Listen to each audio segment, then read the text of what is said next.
There are places in America where entire nations once walked, where children laughed, fires burned, and drums echoed through the night. And then, suddenly, they were gone.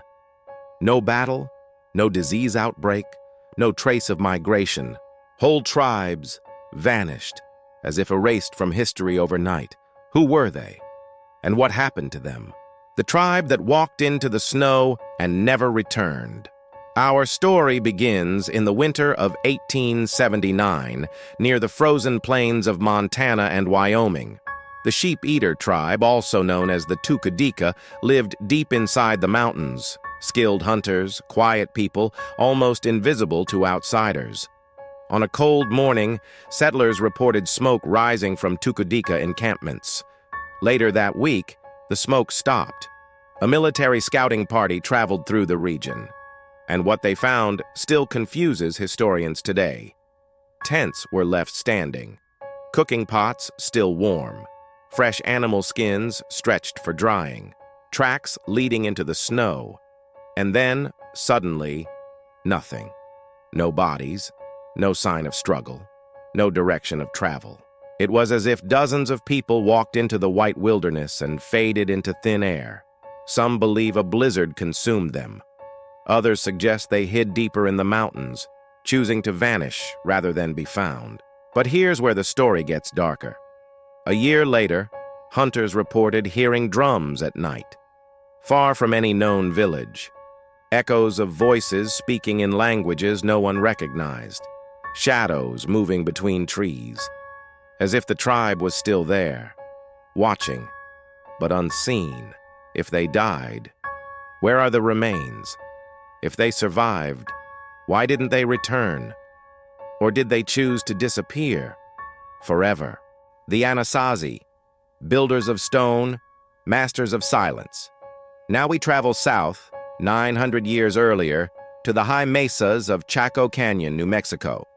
The ancestral Puebloans, often called the Anasazi, were among the most advanced ancient societies in North America. They built multi-story stone cities, astronomical observatories, straight roads stretching 60 miles through the desert, their architecture aligned with solstices and lunar cycles, precision rivaling ancient Egypt and Mesoamerica. And then, around 1300 CE, after centuries of prosperity, they left. Not gradually, not peacefully. Whole settlements emptied within a generation. Tens of thousands of people walked away from cities that took lifetimes to build. No mass graves, no evidence of war, food storage still full. Archaeologists found something chilling carved into canyon walls, spiral petroglyphs aligned with celestial events, as if tracking something in the sky. Some researchers suggest drought-forced migration. Others claim social collapse. But native stories tell something different. The people followed a sign, a voice, a calling from the ancestors into the Sipapu, a spiritual gateway to another world. What could make an entire civilization abandon everything? What force or message was powerful enough to lead them into the unknown? The Roanoke colony mystery. But older than Roanoke itself, before the disappearance of the English Roanoke settlement, there was another, far less discussed and far stranger. In Wisconsin, 1650s, French explorers documented a peaceful tribe known as the Menominee Spirit Walkers. They traded copper, wove baskets of incredible craftsmanship, and lived along river valleys now known for ancient mound sites. For nearly a decade, traders visited them. And then, one year, nothing. Their village stood intact, food stores untouched, canoes tied neatly along the riverbank. But no people, not dead, not relocated, not absorbed into another tribe, gone. The strangest detail came from Jesuit missionary Jacques Marquette.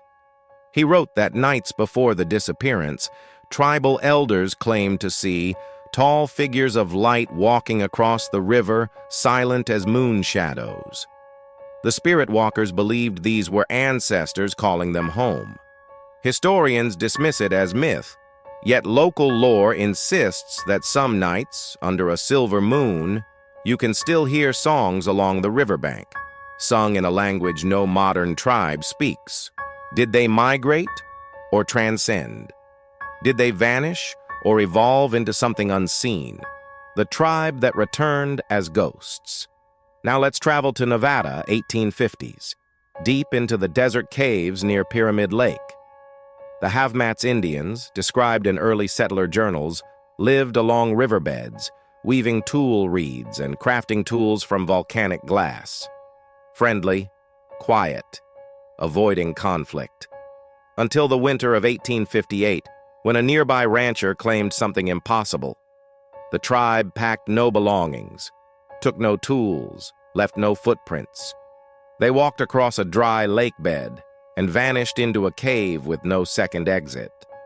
Men searched the tunnel for hours, no bodies found, no collapse, no hidden passage, as if the cave was a doorway, not a shelter. Years later, miners dynamited parts of the same cave and reported skeletal remains. But some didn't look entirely human. Longer limbs, elongated skull shapes. Anthropologists blamed erosion or burial distortion. Locals disagreed. They said the Havmats returned, not in flesh, but in whispers. Campers still report voices, footsteps, and distant chanting beneath the desert floor. If the cave was just stone, why does it echo like a memory? When the land remembers but the people do not, one last mystery, one few historians dare discuss. The Maroa tribe of Arkansas, recorded in U.S. Census documents until 1812.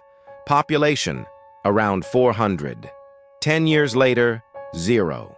No mention of war, no disease record, no merging with other tribes. Their last campsite near the Ozark foothills showed something unsettling. Symbols carved into trees, circles, arrows, spirals, as if marking a journey. But every symbol pointed the same direction. Downstream, toward the Mississippi, toward the unknown. Fishermen later reported strange lights hovering above the water, blue, silent, unnatural. And then, even stranger, U.S. explorers mapping the river in 1834 found pottery resembling Maroa craftsmanship. Not in Arkansas, but near Louisiana, almost 300 miles away. No migration records, no oral history connecting those regions. It's almost as if the tribe didn't travel across the land, but under it, through waterways, through caves, through something older than maps. Did the Maroa disappear?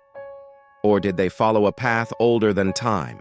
The ones who walked away from history across America, ancient footsteps fade like mist. The sheep-eaters vanished into the snow.